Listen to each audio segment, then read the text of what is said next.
Hello, everybody. Welcome back to Football United TV and the Football Politics Show. Today, we are talking all about gay pride in football. First of all, let's get the intro rolling.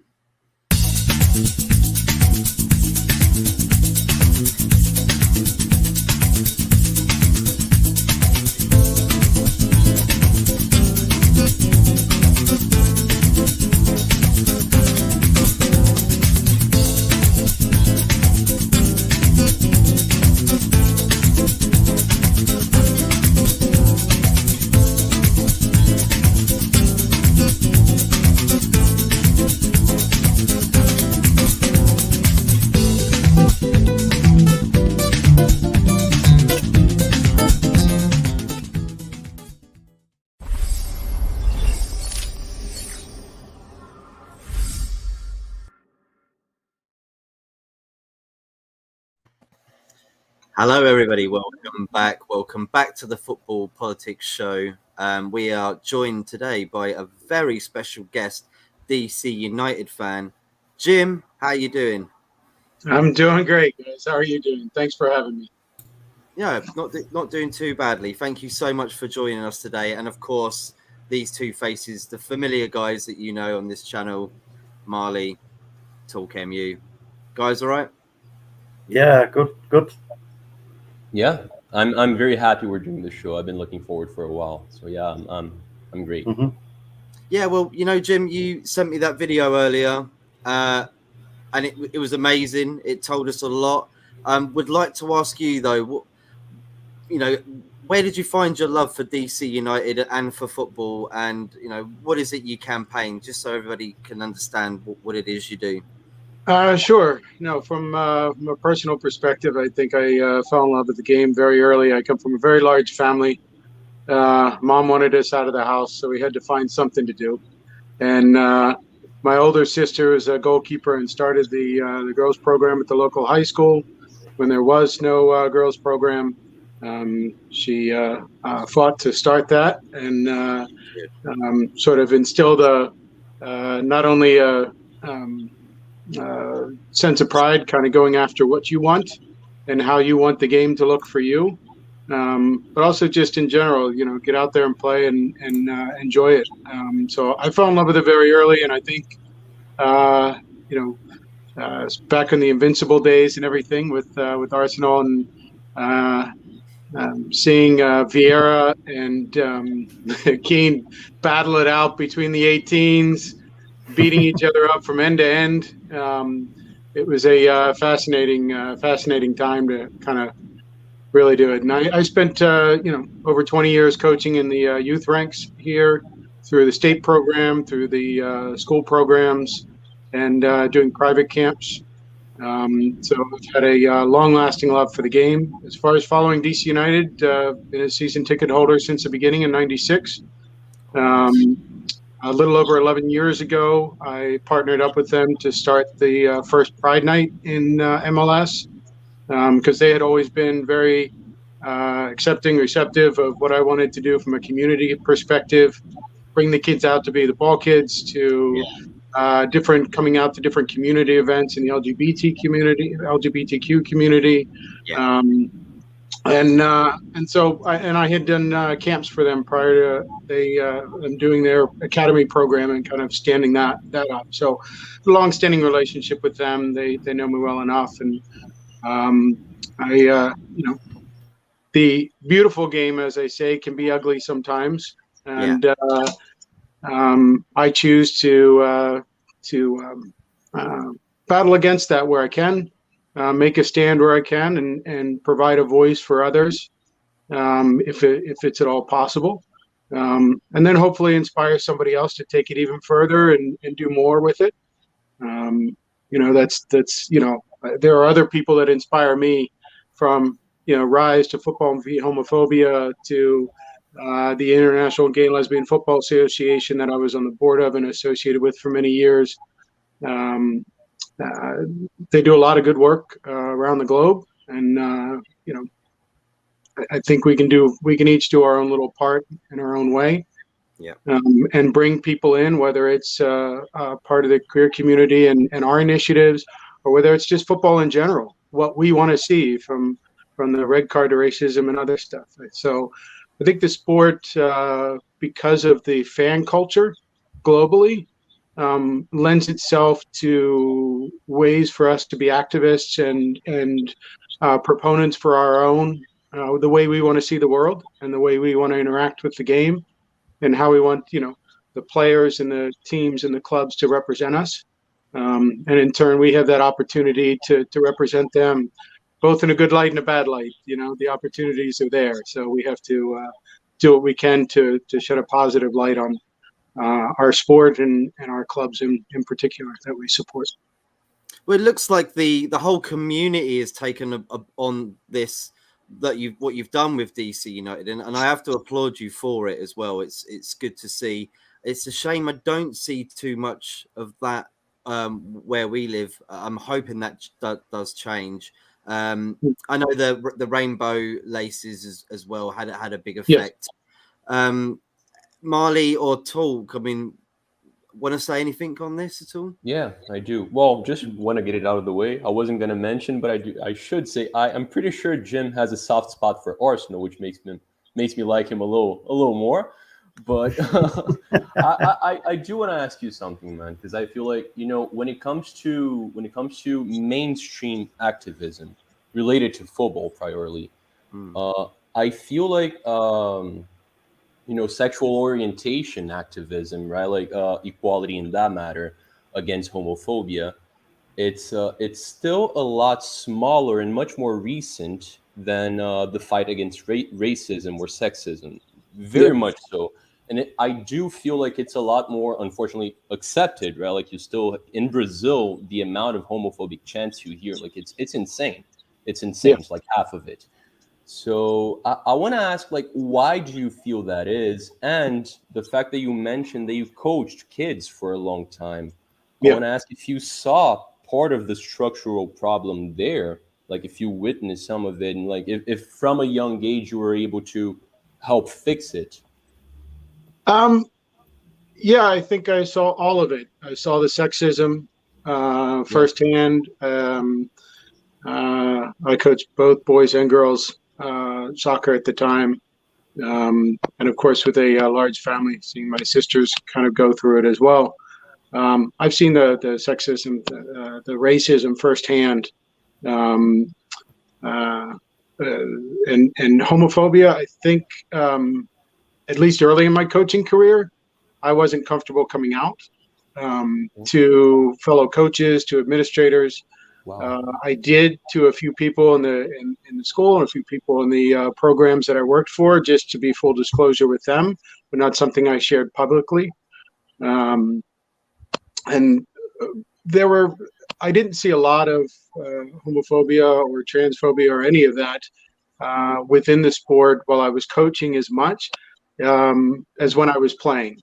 And it came down to just offhand comments and the way other players would try to get in somebody's head, and it's just sportsman, it's just part of the game and gamesmanship, and I understand that. It doesn't mean I accept it, and I understand that it doesn't mean that it's okay. And so at some point you have to find where you're comfortable in speaking up for yourself, and in that bringing other people with you and other allies. You kind of gain strength to stand up for others. And so it's been a bit of an evolution for me from a sports perspective. So I did see that a lot, and you have the opportunity to make those corrections, right? Yeah. Somebody using foul language, somebody using offensive language, somebody interpreting or just assuming somebody is a certain way just by their looks, never having met them before, not knowing anything about them, making those assumptions. You have an opportunity as a coach, you have an opportunity as a mentor, you have an opportunity as a friend or a coworker to make these same observations and these same kind of micro corrections, as I would say. You have an opportunity to kind of point it out to somebody, because maybe, the people around them don't know or haven't really experienced it, or don't aren't educated enough on the subject and the impact that their words might have, or their actions. So it's an evolution, and it's it's an evolution, not a revolution, I say. So you have to take it a bit at a time. You have to bring other people with you, understand their perspective, and maybe they're willing to take 2 or 3 steps at a time. Maybe they're willing to jump in with you, or maybe they're just willing to listen. Any of those variations on that opens that conversation and allows us to make more substantive changes. Right? It is more prevalent. It is more recent, where you're seeing these. You talk about the Devils. The Red Devils have the Rainbow Devils, and I know Eric and them from the Rainbow Devils, part of the IGLFA, the International Gay Lesbian Football Association. Cool. Massive Man United supporters. Cool. They didn't like seeing it themselves, and so the Rainbow Devils kind of kicked off. Yeah, and that's part of Stonewall football. Well, I'm part of the Federal Triangle Soccer Club in D.C., and our fellow club there in London, the Stonewall, is one of many clubs there that are in the LGBT community and the queer community that play soccer, play football, and try to develop a kind of an open, accepting environment for people. In fact, I think Stonewall just launched their first non-binary team, but they're instrumental in the Rainbow Laces campaign. So kind of applaud them and get inspired by them for what they do. Our friends in Philly, for the Philly Falcons, one of our close neighbors and good friends, do a lot of stuff right now. And so you get inspired by other people kind of taking action. And I felt that being in a position where I was comfortable in my own skin and comfortable in my own life and advocate enough for my sport, that I felt it was time to kind of stand up and start, 11 years ago, start the Pride Night. We wanted to do that. Being inspired by other sports, the Team DC in the area does that with the baseball and other sports, and we partner with them on the soccer portion of it to do the Pride Night with them. But they get people out, they get the visibility, which allows us, hopefully, people who see that have their own conversations in their own comfortable space. What was that about? What did it mean to you? Was it important? Why did we have to have a Pride Night? Why do we have to have other kind of theme nights or other campaigns? Well, because there are things inside of the sport or inside our society that maybe we want to change. And in order to enact that change, we kind of have to bring that level of visibility up. So it means doing stuff like this. Getting on the podcast with you guys, talking about this, having this conversation. I think it's important to continue the conversation and, however it evolves. So, it was a long answer to your question, but Beautiful. It was very good, very in depth. And I think that the last point you made there is very true. And I think people should realize that just to talk about it, it's good. That's the whole part of the process. Talking about it is the first step. I mean, talk would be a professor in this sort of thing, you know what I'm saying, like about dealing with situations, because you've got the rise thing there right now, bro. That conversations are the way to gaining momentum in changing the views of people that are a little bit backwards. Yeah, most definitely. And I always remember what my father taught me when I was a kid, which is never judge anybody for any reason at all. You have to accept people for who they are. That is the first rule. You have to accept people for who they are. Don't question anything about somebody else's way of life, because why do you have to do that? There's no need. You know what I mean? You don't. That's the first rule, in my opinion. And this goes back down to obviously education. There has to be, in terms of this topic and other topics, sexism, racism, and everything else. We have to really look down at the youth and make it clear to them that this is where you've got to listen. If you don't grow grass, in the air, it grows from the ground, right? It's simple as that. So this is where if you're gonna make real changes in people's attitudes to whatever it be, but any of the isms, sexism, racism, whatever, then you have to start at the bottom, you know. And for me, that's where, like I say, you have to start there. And it's just sad. It's just sad that, you know, I'm listening to what Jim was saying there. I don't understand the you know, why people would, you know, seem to think that it's okay to use a kind of derogatory term during a certain activity, football, netball, tennis, whatever it be, directed at their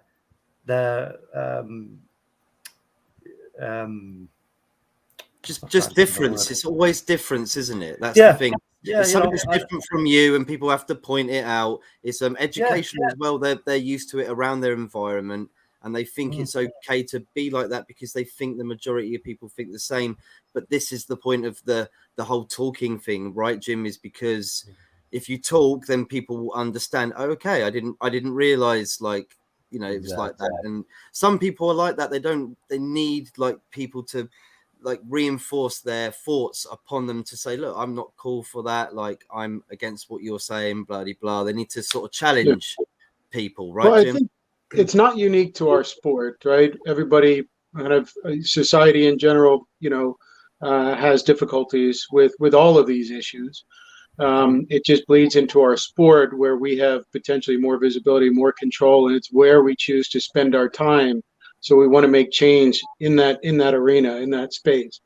So yeah, maybe it's a matter of comfort. You know, I think we all have a natural curiosity to find out what is it that makes, you know, you a Man U supporter. I don't know that. I still haven't figured it out. Nor do I. I love it. Nor do I. Yeah, but there's something there. But a natural curiosity for each of us to try to find out who is this person on the other end, and what is this about?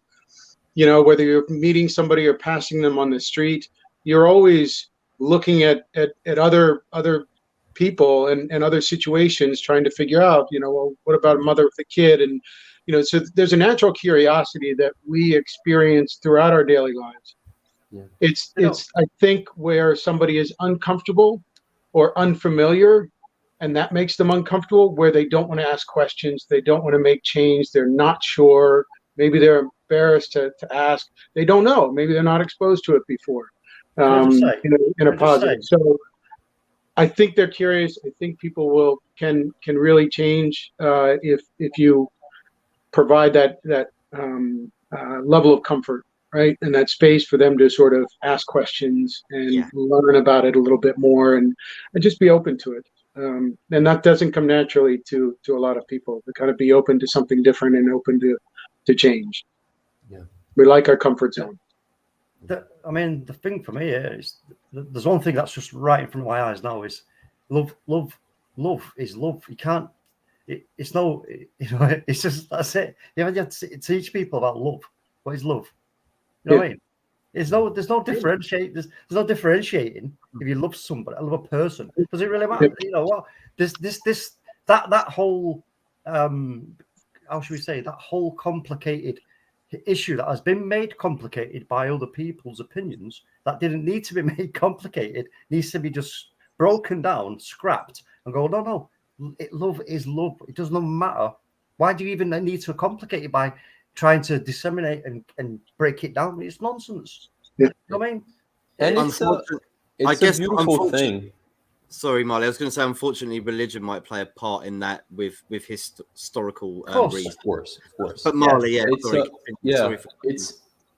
with that being said, it's a beautiful thing that we're on a stream where the four of us think like that, where like we're confused as to why some people don't understand like that love is love. Sure, it seems quite obvious to me, but you know, a lot of people are pretty much born into ignorance, right? Like they grow up with ignorance around them. And it's awesome that there's a lot of people like Jim, where like he shows to be someone really patient, that's open to the dialogue, right, to educate people, because you know it's not his obligation, and I fully understand how it can. Like I've been watching Big Brother in Brazil, and you do see a lot of this. Like you see some people that like they're clearly ignorant, like in to a lot of extents, and they go to, for example, a person of African descent, and they ask like, oh, what are the okay words? How can I say, like, and they get annoyed because, dude, because you have a preference, because you love in a way, because you look away, it doesn't mean you have to tell people what that is. Like, people have accessibility to the internet, they can access information, but it makes it a lot easier when you have people that are able to explain, like, calmly educate people, because a lot of ignorance is not really the person's fault. They grow up in horrible environments with this, like you're American, you're very familiar with locker room talk, like this horrible expression, right? Like, you grow up around a lot of ignorance, so it's great. But this, like, I had a question. I seem to have forgotten it. Why do you think that? Go on, Charlie. Go on. Okay. Yeah. Why do you feel? I mean, this is an impression of mine. You might actually disagree with this, but if you agree, I want you to explain, like, your thoughts behind it. Why do you feel like the American sports leagues are so much better at this than the rest? I see a lot more, like, activism from the NBA, the NFL, the MLS. I don't really follow baseball, so I can't speak for the MLB, but you see a lot more from, like, in that than you see, like, in the Brazilian league, in the British league and the Premier League that I follow a lot, or like French, and anywhere really, any big leagues around. It seems that they lose easily to the US when it comes to this. Why do you feel that is? Well, I agree to part of that observation, and that is that the visibility that what you see is definitely more prevalent in the United States in our various leagues, right? Whether it's baseball or basketball, or whether it's football or American football, but I don't necessarily give the leagues credit for that. I give the players credit for that. I give the fans credit for that. And the sponsors and the corporations who support those teams, pushing that inclusive, accepting environment, because it fits with their brand, it fits with their values. I don't necessarily give the leagues that credit. I don't think the leagues take nearly enough initiative when it comes to that. They assume and sort of commandeer what various teams are doing. I mean, right now in the MLS, you see soccer for all. That's wonderful. But what does that mean? Tell me really honestly, soccer for all, we were doing the Pride Night 11 years ago.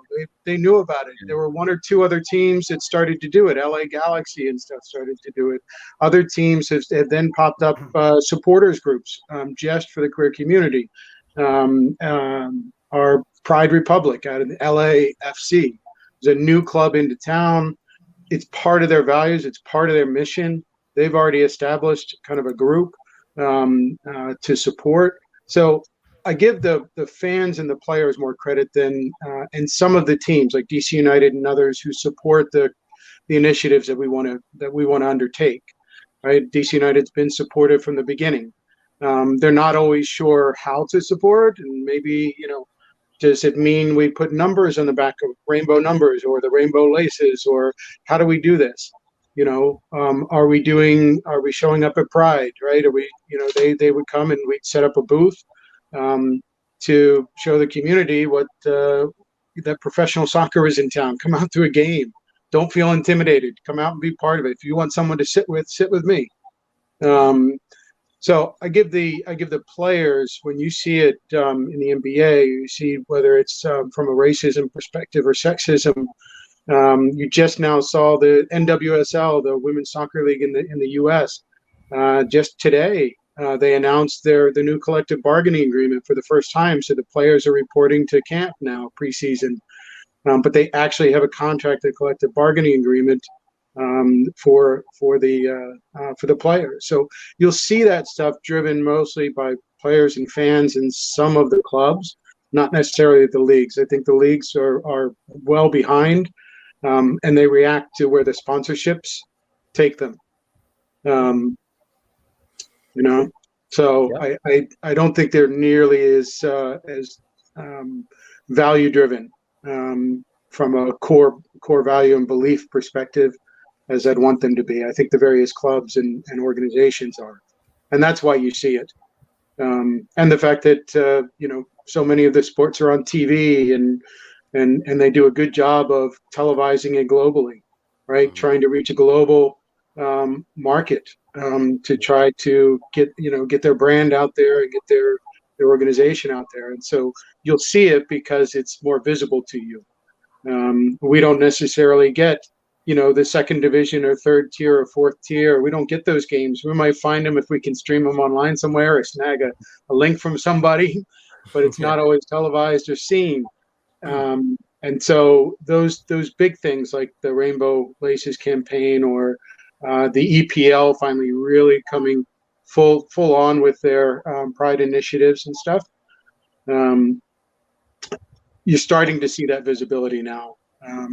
So yeah, I think it's just we have more television time and a push for a global reach from a league perspective. But the credit really goes to the players, it goes to the fans, and it goes to the individual organizations like DC United or LFC or LA Galaxy or others who are making it part of their DNA.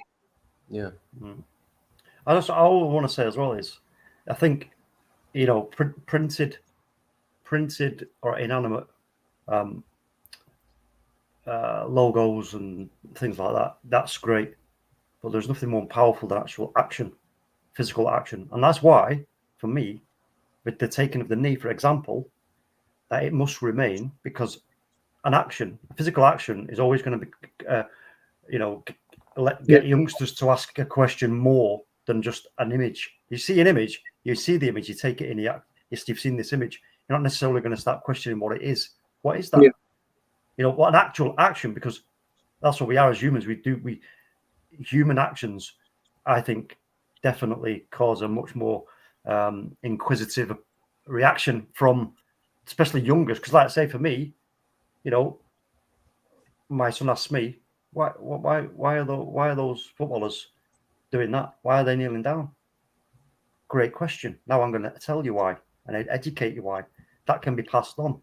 Start a conversation. Yeah. You need to have conversations, but not just that. There's no point in us having conversations amongst ourselves, then trying to you pass this information and bits and bats onto your children, and then that's it.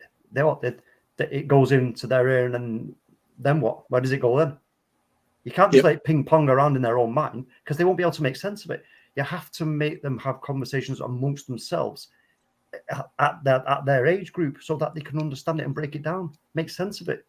Otherwise, you're forever going to be giving them puzzles to try and break down. And if they can't, they're always going to go with the ones that they think have brought down the puzzle. And their way of breaking down the puzzle is to say, don't play with him because he's, blah, blah. You know what I mean? So they're always going to lean to that aspect of the group. Or if I want to be in that group of friends, I'm going to have to start thinking like them. So this is, for me, where you have to be really, come on. Jesus, you look at what we do here as human beings. We've created some of the most marvelous technologies. We can make mechanical hearts. We can change people's whole DNA with messing around with science and that kind of stuff. But yet we still are struggling to accept each other for who we are. It's a nonsense.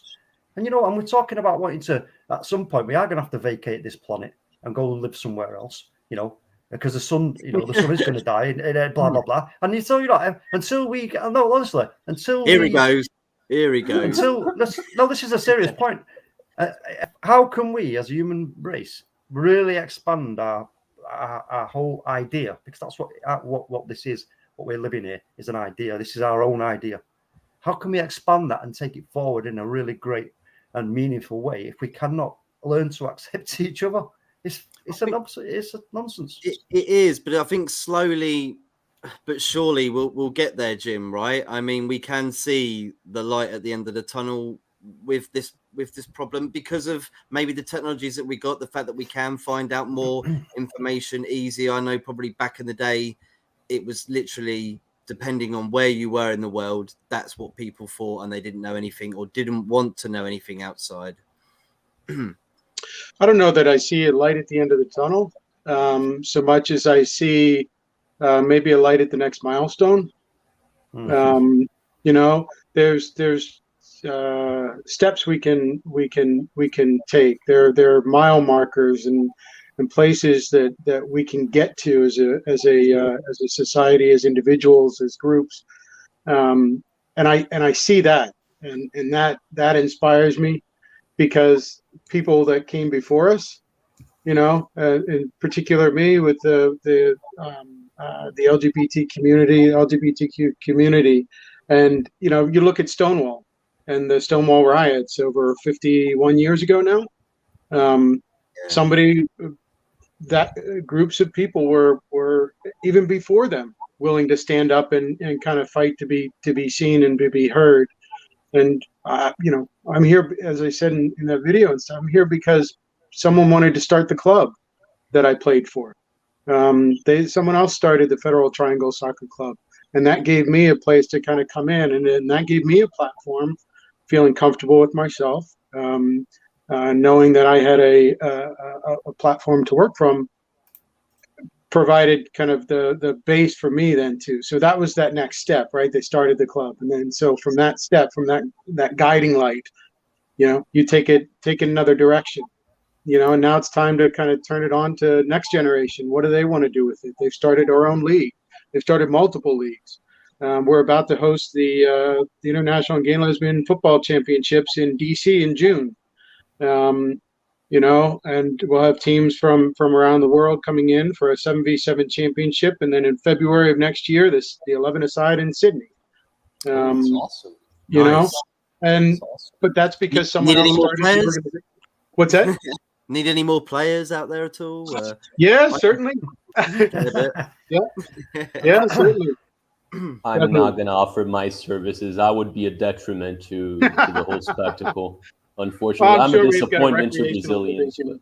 Yeah, But there you go. That's a better or a possibility. team manager spot open, I'm sure. That makes sense. That Yeah. makes sense. Yes. Is there like do you guys have representation in South America as well? Are there teams down here Yes. Yep. in Rio? Teams, no. Players, yes. Okay. And Yeah. how does it work? Do they go to another state to play? That's Well, they would go. So what they would do is the IGLFA in particular does various tournaments globally on a semi-annual or a 4-year cycle for the IGLFA championship. So every 4 years, similar to the World Cup, they would do the championships. We hosted it back in 2009. We had a couple of teams from Buenos Aires in Argentina. The Stonewall, London was there. I think they won it. Stonewall won it.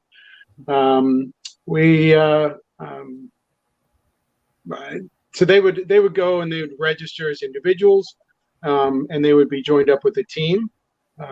Or if they have a particular club, like we have a club, or Philly or New York or London or Sydney or any of those would have clubs, they would be, you know, putting full teams in and trying to recruit players or fill various spots if they're missing players. But the idea is to kind of allow people a platform to play the sport we love, and bring in allies and others to play along with us. It's not exclusive to the queer community.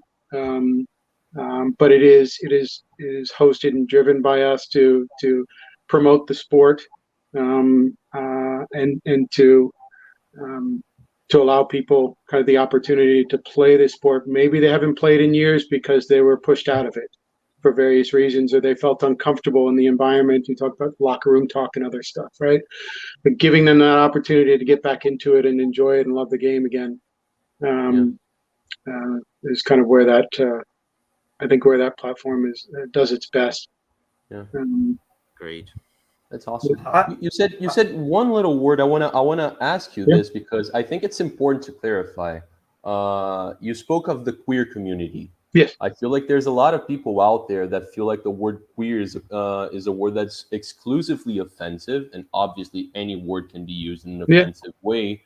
But I use it myself, like because I went to university in the USA, so there are classes, right? Like queer eye, queer studies, all of that. Like Yeah. I'm fully aware that it's not, but Well, it can be, as you and said, used yeah, in a but it's derogatory way. It yeah, absolutely is. And And yeah, growing up, that was one of the words that was used, to demean somebody. yeah, And so even I kind of jump back and forth between the LGBTQ and the LGBT, and I even in my mind, I still have to kind of remind myself, when we talk about the queer community, we're talking about, the gay and lesbian and bi and transgender, and I mean, we're all together. You can't. yeah, It's we're in it together.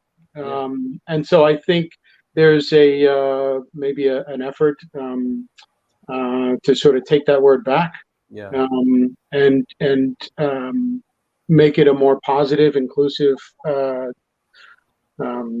notion, as opposed to making it something negative or detrimental. But yeah, it can certainly. It's still there. It's still used in a derogatory way. But I think the more comfortable people could become with using the terminology or hearing it or understanding kind of the basis of it, they'll be a little more accepting of it. just going to read a few comments here from the people viewing in, if you don't mind, people. SVT TV, big up, Talk Matt and Marley. Great to be talking about such an important issue. Completely agree. Big up, Matt, Cousin and Talk. That's from Anthony Herbert. Solo says, big up panel from the Man United Agenda. Big up to you. And the world needs to be educated. Lots of ignorant people still around who do not like changes, and that's why we will have hate. And Anthony agrees with Solo. Jim, I will ask you a question right at the end before we finish off, but I believe Marley wanted to say something there. I mean, I have a couple more questions. I feel like it's important to be. I mean, you can't like having this stream. I feel like the last big thing that that came up was Joshua Carvalho's, right? Yep. Joshua Carvalho. I think he's of Portuguese descendants, and his coming out. And I saw the video as well. Like he starts with "I play football and I'm gay," which like. It sounds like a weird sentence, right? Like there shouldn't be that connection there, but it's a heartwarming video as well. I want to ask, do you feel like we're gonna see a lot more of that happening? But on the other hand, do you also see, because of this whole the structural prejudice, right? That happens. Do you feel like, because I think it's somewhere like 6 to 10% of the population of the world's homosexual, right? And like you see that it's so much smaller than that in sports, mainly in male sports as well. It's a lot more in my world. But yeah, no. In professional sport, you still like I would guess the numbers below 1 if I'm to put like just throw a guess. So like, what do you feel like we're gonna see the number like closing in on the reality, or you still feel like it's still a tendency for the queer community not to chase sports? Yeah, no, interesting question, and I think it's important to realize that when you use the word reality, that's what you think the reality is, or that is what we know, but we don't know. There are people that maybe haven't identified yet, or haven't figured it out, or are not public. And so if we're chasing a particular number, or we're chasing what we think is reality, that can be a bit misleading to letting us think that we're closer to being accepting or closer to understanding it. Because I don't necessarily think we will ever get to the point where everyone will understand it. We won't. We won't be to the point where everybody will be accepting. But we get to the majority. We get to the impactful things that we can do. What we think is reality versus what is reality are two different things. And so I think the numbers are low. on that. I think that will we be getting closer to will we getting more visibility? Will we see more in the professional game? To answer that question, yes. I think if we get to the point where and it's generational, right? I mean, this generation is now seeing some of this activism. They're seeing some of the companies and organizations, the clubs, undertaking these initiatives, right? Because it's important to them and it's part of their core values.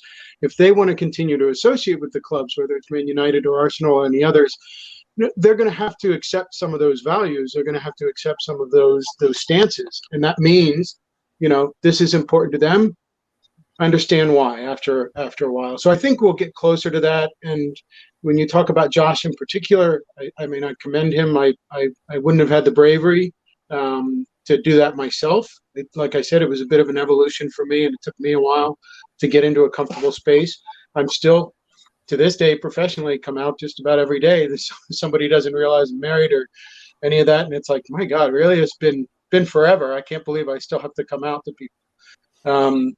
But in that sense, when someone feels that they have a level of security or comfort, and they see how Josh is experiencing this, or they see, Michael Sam or others, or Carl Nesbitt with the Raiders in the American football piece who came out, when they see those professional athletes that have that high visibility, that are not experiencing the difficulties that person is seeing in their own lives, they realize there's an opportunity, or maybe there's a better world out there. There's maybe some acceptance that they didn't realize was possible, and that'll give them the incentive or the bravery to feel comfortable in coming out. So I think you'll see those numbers climb. I think you'll see other people eventually, but only when they feel comfortable, I think, and only when they feel like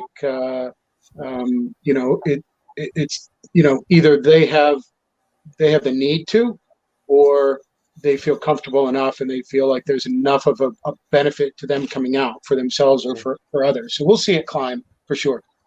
Yeah, I agree. I just wanted to cut in, Marley, just because we got a good question here from Amundi. I played a footy match v Stonewall FC a few seasons ago.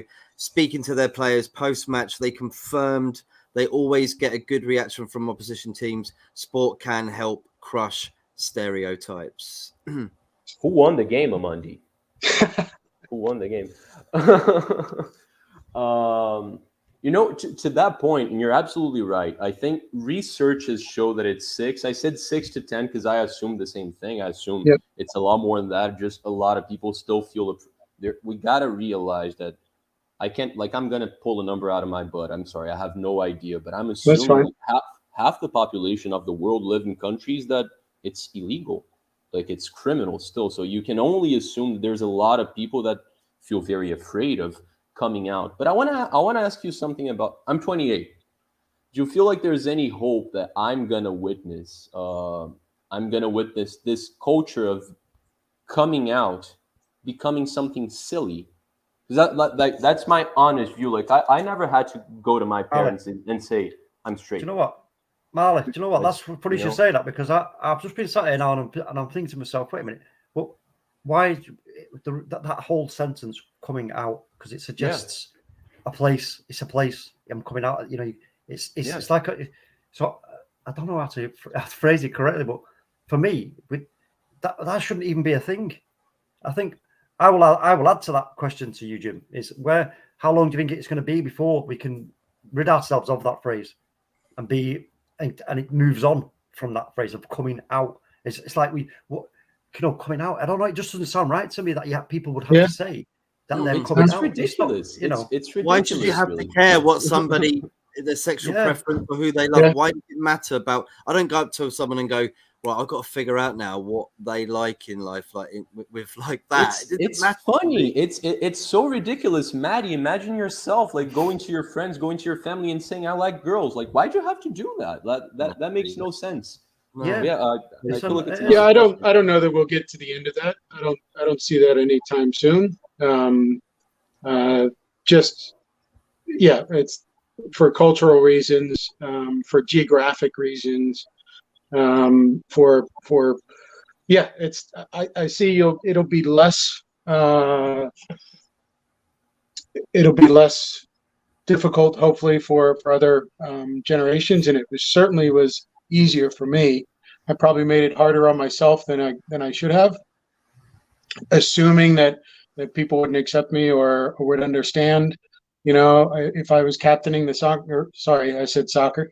If I was captaining the football team, you know, and you know, I was you know, same with the lacrosse team and stuff like that. And I had friends that later years said, "Why didn't you tell me?" And I said, "Well, would you have followed me? You know, I was the captain, or you know, why?" But that was my assumption. And they said, "Of course, you know, you're you." And I was like, "Okay, well, you're saying that now under your current, you know, enlightened self. But back when we were 16, 17, 18, I don't know that would have been real, but maybe it could have been, you know, maybe, you know, that change could have happened earlier, or that realization, or that understanding, and that acceptance would have happened earlier." But, you know, again, I had a religious background that probably weighed in on that a little bit. You know, just don't talk about it. Do you not think? Yeah. Sorry. Do you not think that the like our social media companies, I say companies, but they're more than companies now. They're actually integral to our life and our way of life. So for me, them putting themselves in that position, they now have a responsibility in certain aspects of our lives, and that on, you know, in regards to the things we're talking about. So I think, you know, they have the power, in my opinion, to not just educate, but, you know, really, they do. really, you know, change the whole status quo in terms of how people respond, how people are, like we were talking about that whole phrase coming out. You know, social media, they have the power, in my opinion, to be able to alter that. Because let's have it right, if social media, you know, they can make us, without us realizing it, start buying things that we don't even actually want to buy, because they do. Yeah. They do that to us. Yeah. You know, they do. It's like you're looking at, if you're buying things, you're doing it. Why am I buying this? I don't even need it, because they've got the power to get into our psyche and over prolonged, you know, targeted advertising. So they've got the technologies and everything else to do that. But more than anything else, they have the ears of the world at their feet, waiting, so they can they can put messages and, you know, educational messages and everything else to people. You know, well, they can. You're absolutely right. But will they?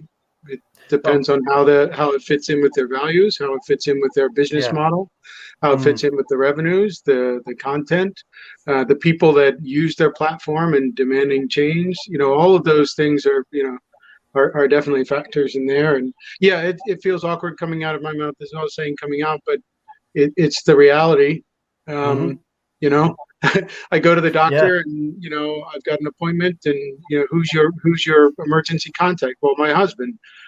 And they kind of pause for a second and they, oh, okay, you know, and they move on, right? But the initial is, wait, what? So, but, you know, that's fine. So I just feel like that isn't going to change to be completely gone, where it's not necessary. And I think it's always going to be necessary, but it may be easier, or it may look different to us at some point, like it does now. It looks different than it did 20 years ago, I guarantee you. You know, this conversation, if the four of us or five of us were having this, you know, 15, 20 years ago, it would be a slightly different conversation, and less, I can't believe those people. It would have been more like, yeah, I see that a lot, or yeah, I understand that. You may not accept it, but I understand. Well, we hope to get you back on for a normal chat. Absolutely.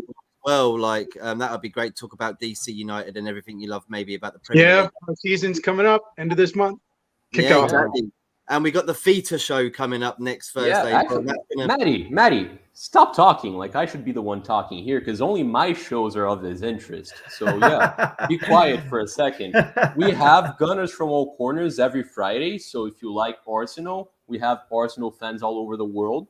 And and we also have Football in the Americas show.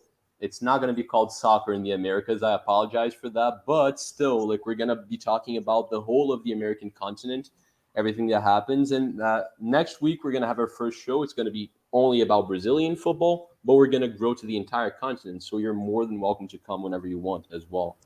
You've forgotten one more important thing. It's going to be at a normal time for people in the American continent. Yeah. It's gonna be a night for you, so it's not gonna. Well, maybe on the Brazilian show, I should be wearing. I'm not sure if I should be wearing my Mineiros or my Flamengo jersey, but my coworkers have each gotten me one. So I either have to wear the Hulk Mineiros or I have to wear Flamengo. So brilliant. That'll be. I would rather see you wearing Atlético Mineiros. For sure.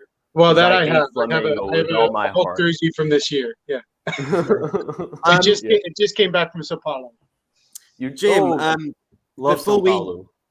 Jim, before we finish off, just wanted to ask you a question to roll into letting everybody know where they can find you, your organizations, etc.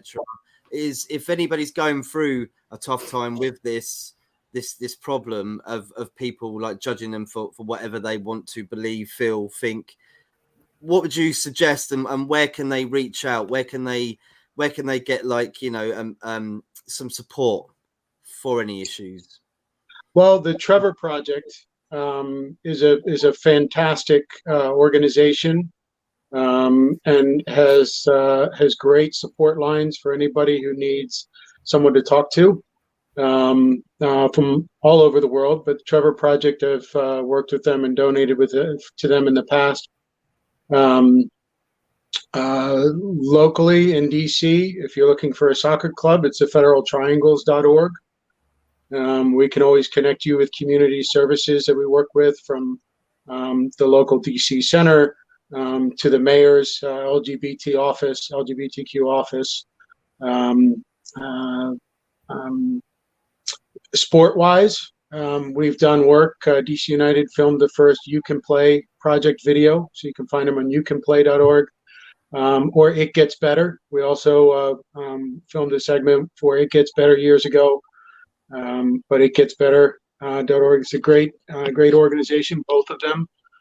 You Can Play and It Gets Better from a sports perspective have a lot of good resources. And then from a fan's perspective, Athlete Ally. They have worked with us, and one of our members, Robert, is on their board. But the Athlete Ally is for fans. And it's a fan-based advocacy group, and do a lot of work. I think good work across various sports. Brilliant. Where can we find you, Jim, as well? You can find me on the United Night Out Twitter handle, or you can connect with me through the federaltrianglesoccer.org. Brilliant. They know where to find me. Thank you so much for joining us today, Jim, and talk. And of course, Marley set this up with us anyway. So Marley as well, anything to say, anything to declare? Yeah, well, Jim, next time you come to Brazil, let me know, because I'll sort out a Fluminense jersey for you. In addition to having the most beautiful jersey and being a great club with a lot of great young talent that you see me talking about very frequently in the show. Yeah, I would definitely say the Fluminense is I say we're the best one when it comes to activism as well. Like, Fluminense's been on point, so it's a good solid club all over. Like, we cover everything, so you should be supporting us, not Atlético Mineiro and Flamengo. They're dirty. Come on. I'm an over Romario fan, so I kind of followed him. Romario played for Fluminense as well. Yeah, did he? Yeah, okay, he did. He did. He played for Flamengo, Fluminense, and Vasco. But yeah, thank you so much for coming, man. You're a legend, and I hope to have you back on the channel soon. I look forward to it. Thanks, guys. Keep doing what you do. Yes, thank you, everybody. And it looked like the chat that the Stonewall won the game, to answer your... Yeah. Oh, yeah. Amondi said, they were ballers. There you There you go. Watch out for Stonewall, Jim. They're coming to the Premier League. Always, yeah. All right. Cheers. Take care, guys. Take care, everybody. Thank you for tuning in. Press subscribe, share, and like if you can. And we'll be back tomorrow for United Across the Globe. Have a great rest of your Tuesday. On Thursday. And see you later. Bye-bye.